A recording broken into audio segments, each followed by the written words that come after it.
김정은 북한 노동당 총비서가 측근들에게 내년 초 남한에 큰 파장을 일으킬 방안을 마련하라고 지시했다는 국정원 첩보 내용이 공개됐습니다. 또한 김정은 총비서가 전원회의 2일차 회의에서 2024년도 투쟁 방향으로 전쟁 준비 완성에 더욱 박차를 가할 것을 지시한 사실도 알려졌습니다. 실제로 현재 북한은 군과 대남 공작기구에 도발 경력이 화려한 인물들을 배치시킨 상태입니다. 천안함 연평도 도발을 주도하고 2014년 미국 영화사 해킹을 지휘했던 김영철을 지난 6월 은퇴 상태에서 통일 전선부 고문으로 복귀시킨 것은 대남 공작 강화를 위한 조치로 분석됩니다. 지난 8월 기용된 군 참모장 리영길과 당 군정지도부장 박정천도 비무장지대 목함질에 도발을 지휘했던 전력이 있습니다. 이런 정보를 종합하면 북한이 내년에 우리 총선에 개입하기 위해 군사 도발과 대남 공작을 동시에 진행하겠다는 계획을 세운 것이 확실해 보입니다.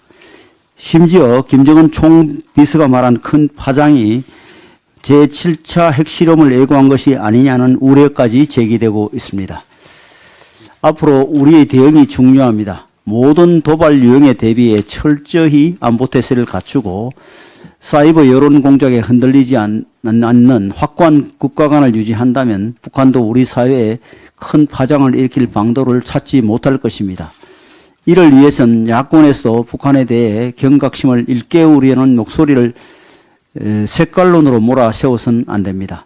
지금까지 더불어민주당은 북한의 도발 징후에도 장밋빛 전망을 내놓으며 대화만을 주장하다가 결국 실제로 도발이 발생하면 뒷북규탄을 하곤 했습니다. 최근에 뜬금없이 북풍 음모론을 꺼내든 것을 보면 내심 북한이 충돌을 일으켜 정부 탓을 할 소재를 제공해 주길 바라는 것은 아닌지 의심스러울 정도입니다. 민변 소속 변호사들이 재판 지연 선수를 펼쳐서 국민에게 큰 충격을 주었던 간첩단 사건들의 피고인들 전원이 석방되는 비정상적인 상황도 벌어지고 있습니다. 이런 일들이 하나하나 모여서 북한 정권이 도발과 공작을 통해 우리 사회를 무너뜨릴 수 있다는 꿈을 꾸게 만드는 것입니다.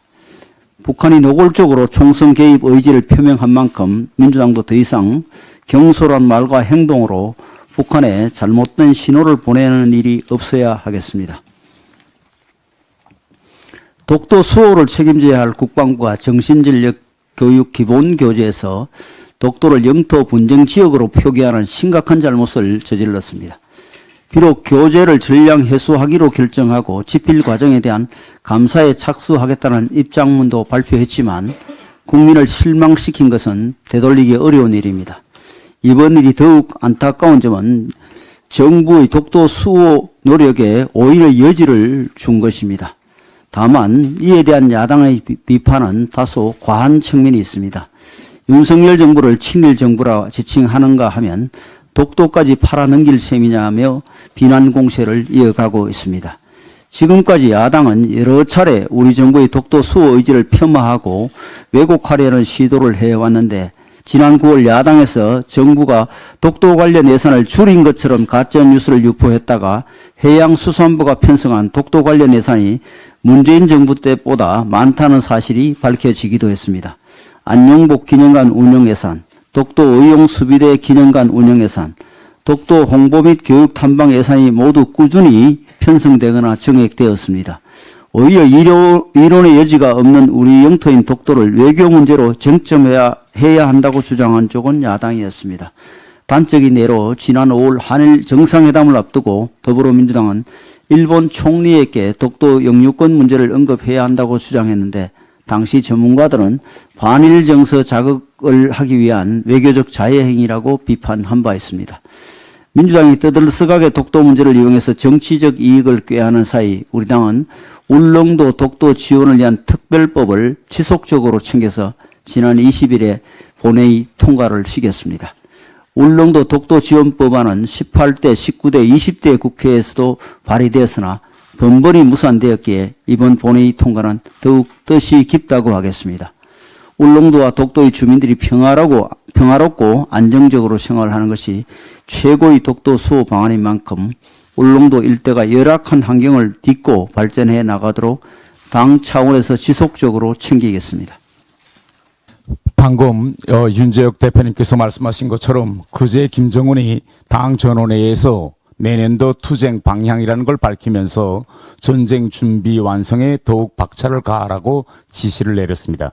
어제자 국정원 보도 자료에 따르면 김정은은 내년 초 남한에 큰 파장을 불러일으킬 방안을 마련하라고 지시까지 했다고 합니다. 김정은이 언급한 내년 초는 22대 총선이 진행되는 시기입니다. 북한의 우리 선거 개입은 어제 오늘의 일이 아닙니다. 북한은 2016년 20대 총선, 2020년 21대 총선 기간 핵실험과 미사일 실험 등 군사적 도발로 총선 직전까지 선거판을 흔들었습니다. 21대 총선 때에는 대남 선전 매체들인 구국전선, 우리민족끼리, 메아리 등은 물론 해외에 건설한 180여 개 유튜브, 페이스북, 트위터 등 수단을 동원해 역대 국회의원 선거는 현 집권자에 대한 중간평가 성격을 가졌지만 21대 총선에서는 그런 전례를 깨고 보수 야당 심판론을 들어야 한다며 제일 먼저 야당 심판을 선거 구호로 제시했습니다. 민주당을 향해서는 오만하면 심판받는다.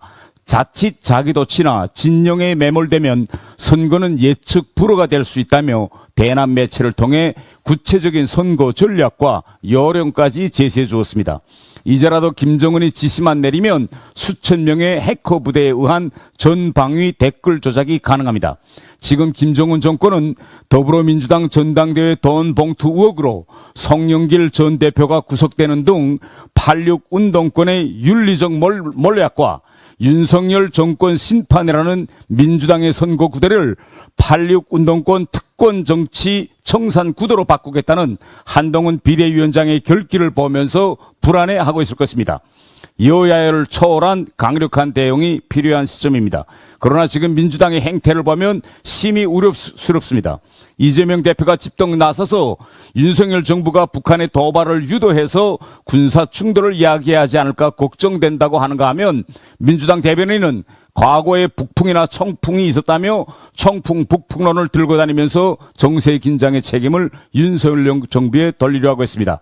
북한의 총선 개입을 묵과하면 안 됩니다. 모든 정당들이 북한의 선거 개입 중단을 요구하는 성명을 발표해야 합니다. 청풍 북풍론을 꺼내들고 전쟁이냐 평화냐 라는 총선용 프레임을 만들어 놓고 전쟁보다는 더러운 평화가 낫다는 단순 논리로 국민을 겁박하는 공포 마케팅으로 정치적 이득을 보려는 세력은 국민들께서 반드시 표로 심판해 주실 것을 부탁드립니다. 오늘은 고준희 방사성 폐기물 특별법과 해상풍력 특별법을 조속히 처리해야 한다는 말씀을 드리고자 합니다. 4차 산업혁명 시대에 폭발적으로 늘어나는 전력 수요를 감당하면서 동시에 인류의 과제인 기후변화에 대응하고 탄소 중립을 실천하기 위해서는 원전과 재생에너지 같은 무탄소 에너지를 확대해 나가야 합니다. 이달 열린 제28차 기후변화협약 당사국 총회에서 우리나라가 합의했던 재생에너지 이니셔티브, 원전 관련 이니셔티브와 그 맥을 같이 합니다. 재생에너지 이니셔티브에서는 2030년까지 전 세계 재생에너지 발전 용량을 3배 확대하기로 하였고, 넷제로 뉴클리어 이니셔티브에서는 2050년까지 전 세계 원전 발전 용량을 3배 늘리기로 하였습니다.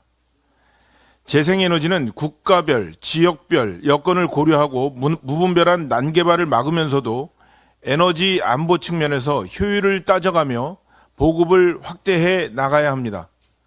그런 점에서 삼면이 바다로 둘러싸인 우리나라에서 소음 등 환경 문제 발생이 적고 태양광에 비해 발전 효율이 뛰어나며 대규모 시설 구축도 가능하고 시간 제약 없이 밤낮으로 운영할 수 있는 해상 풍력을 활용할 필요가 있겠습니다.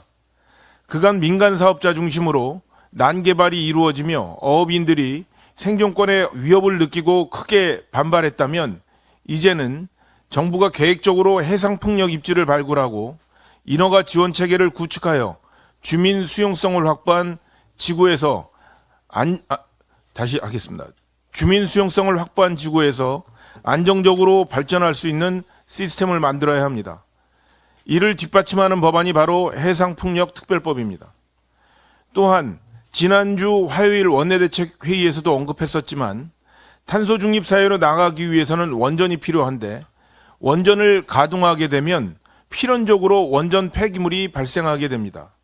2030년이면 고준위 방사성 폐기물을 보관할 장소가 없어서 원전 가동을 중단시켜야 하는 매우 심각한 상황이 발생하게 될 것입니다. 이를 막기 위해서 필요한 것이 고준위 방사성 폐기물 특별법입니다. 이번 21대 국회에서 특별법 제정이 무산된다면 기성세대의 책임을 미래 세대에게 전가하는 것이고 원전 지역 주민들이 간절하게 바라고 있는 그 희망을 외면하는 것이며 안전하게 운영되어 온 원전을 2030년에 멈추게 하겠다는 것입니다. 불안과 공포를 조장하면서 과학적 근거가 없는 이념으로 에너지를 편가르기 해서는 안 될 것입니다. 원전과 재생에너지는 기후변화에 대응하고 탄소중립 사회로 나아가는데 반드시 필요한 양날개입니다. 과학적이고 합리적인 무탄소 에너지 믹스를 구현할 수 있도록 국회는 고준위 특별법과 해상풍력 특별법을 조속히 통과시켜야 할 것입니다. 야당의 대승적 협조를 요청드립니다. 중대재해처벌법과 관련해 민주당의 알 수 없는 주장에 대해 한 말씀 드리고자 합니다. 여러분들께서 잘 아시는 것처럼 홍익표 민주당 원내대표는 지난 11월 23일 정책조정회의에서 정부에게 3가지 조건을 건 후 열흘 정도 흐른 12월 4일 협상의 시간이 많지 않다며 성의 있는 태도 변화와 구체적인 안을 갖고 와달라고 국민의힘에 요구했습니다. 이에 국민의힘은 중대재해처벌법 2+2 협의체 법안으로 이 법을 선정했고 앞서 민주당이 제시한 성결 조건 등을 수용하면서 중대재해처벌법 협상에 최선을 다해왔습니다. 그리고 지난 27일 당정을 열어 중대재해 취약 분야 기업 지원 대책을 내놓았습니다. 단체로부터 추가 요구를 하지 않겠다는 약속도 받아내었습니다. 그럼에도 홍익표 원내대표는 27일 절대로 여당과 유예안을 협의해 주지 않을 것이라고 하였습니다. 근데 하루가 지난 어제 민주당의 이계호 정책위 의장은 3가지 조건을 새로 추가로 내걸며 정부가 공식적으로 사과를 하고 고의적으로 해태한 것이 있는지 조사를 해서 있다면 관련자를 문책할 것을 요구하였고 산업안전보건청 설립 등을 포함해 향후 2년간 산업 현장 안전을 위한 구체적인 계획과 재정 지원 방안을 가져오라 하였습니다. 그리고 경제단체에 확실한 약속을 가져올 것을 요구했습니다. 이 조건은 민주당이 새롭게 내건 것으로 12월 27일 중소기업 단체 협의회가 50인 미만 사업장 중대재해처벌법 유예기간 연장에 대한 중소기업계 입장을 절박한 심정으로 발표했습니다. 앞으로 2년 중대재해 감축을 위한 골든타임이라는 심정으로 정부, 근로자와 함께 안전한 일터를 만들어 나갈 것이라며 유예기간 연장 이후에는 추가 유예를 요구하지 않겠다고도 하였습니다. 이것이 확실한 약속이 아니라면 도대체 민주당이 원하는 확실한 약속은 어떤 겁니까?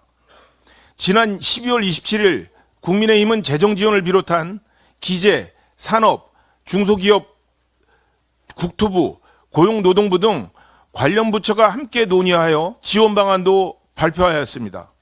도대체 민주당은 더 어떤 조건을 붙이려 하시는 겁니까? 법안을 통과 안 시키려고 하는 것입니까? 중소기업 현장 목소리에 제발 좀 귀를 기울여 주시고 법안 통과에 확실한 입장과 함께 적극적인 협조를 요청드립니다.